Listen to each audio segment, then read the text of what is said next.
1855, un proyecto de exploración agrícola y el amor a los viajes me llevaron a Nueva Granada. Después de una permanencia de 2 años, volví sin haber realizado mis planes de colonización y de exploración geográfica. Sin embargo, y a pesar del mal resultado, nunca me felicitaré lo bastante por haber recorrido ese admirable país, uno de los menos conocidos de la América del Sur, ese continente, asimismo, poco conocido. El Caribe colombiano sería epicentro de diversas expediciones europeas desde el siglo XVIII y continuaría siéndolo aún a finales del XIX, tal como lo mostramos en nuestro videoblog 76 con Joseph de Bretz y Jorge Sogler.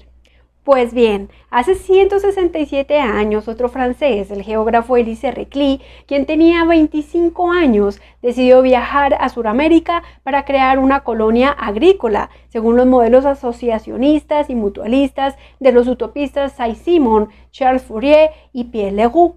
El lugar elegido por el francés fue la Sierra Nevada de Santa Marta, que desde entonces, según narra el viajero, ya era zona cafetera.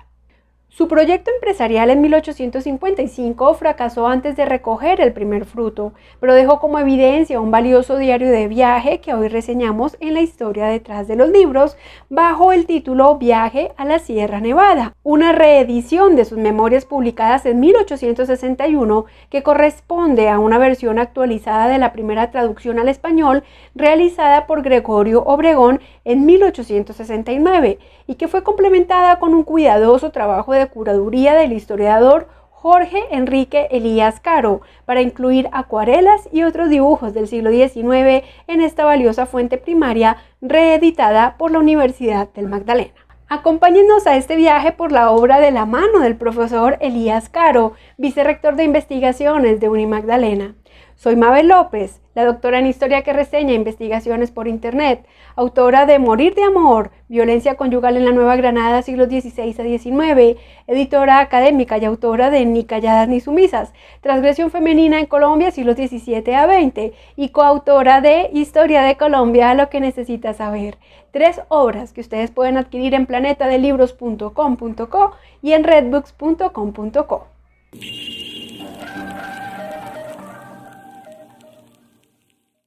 Después de mi visita a San Miguel, gasté 10 días en recorrer las selvas y los prados de la Sierra Nevada.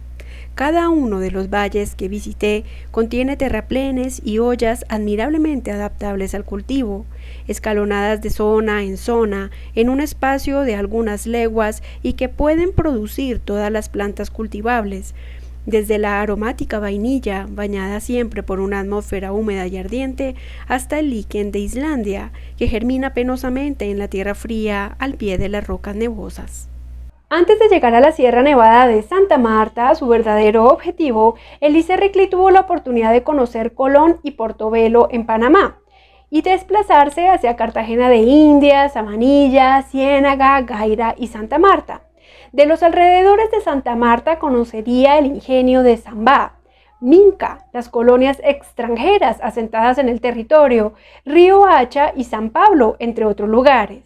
Su obra es un diario de viaje con minuciosas descripciones sociales de los indígenas, afrodescendientes, mestizos y colonos empresarios de la época, así como de la biodiversidad, la cultura y la geografía, que permite mostrarnos una región prometedora desde la óptica de un científico y empresario europeo a mediados del siglo XIX. Bueno, realmente el libro de Viaje a la Sierra Nevada de Santa Marta para la historiografía de este contexto es un libro clave porque es desde estos viajeros que llegaron en la centuria decimonónica y que a partir de su experiencia y conocimiento, como en una fotografía, describían lo que veían.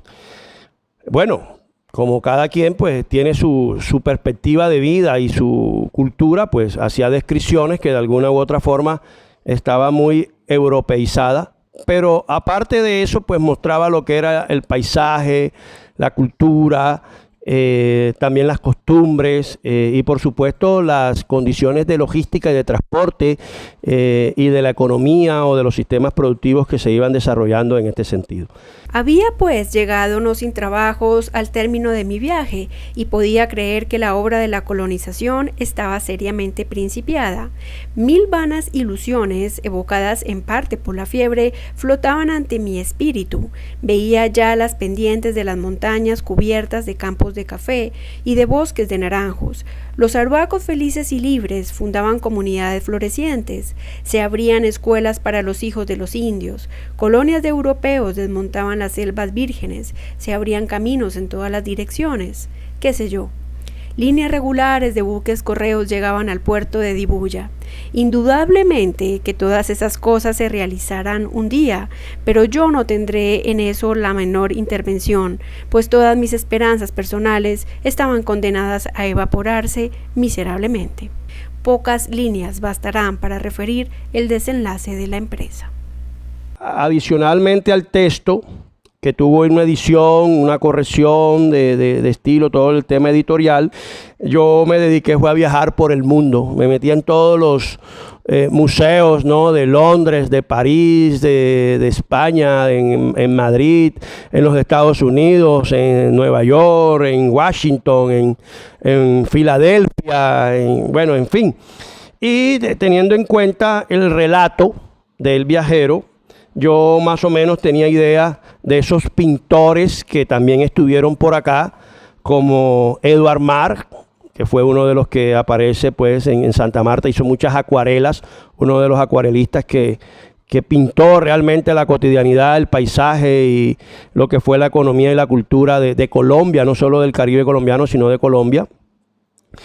Y también pues los famosos luministas que llegaron en la segunda mitad del siglo XIX, justo en la época que llegó Reclus, y que hacían parte de la escuela del río Hudson de los Estados Unidos. Esta escuela norteamericana se dedicó a viajar por Nicaragua, Costa Rica, Panamá, Colombia, Brasil, y pintaban a partir de la técnica del luminismo, pues todo esto que se da, y ahí llegó por lo menos Frederick George, Johnson Higgins y otros más, de tal manera que es un libro que tiene ilustraciones científicas, porque también mostraba la vegetación y los productos de la época, como pueden ver, de la papaya, pero también de los insectos y de todo lo que se iba viendo, acuarelas, también pinturas en óleo, en carboncillo, en las distintas técnicas artísticas, pero también daguerrotipos de los primeros que se hicieron,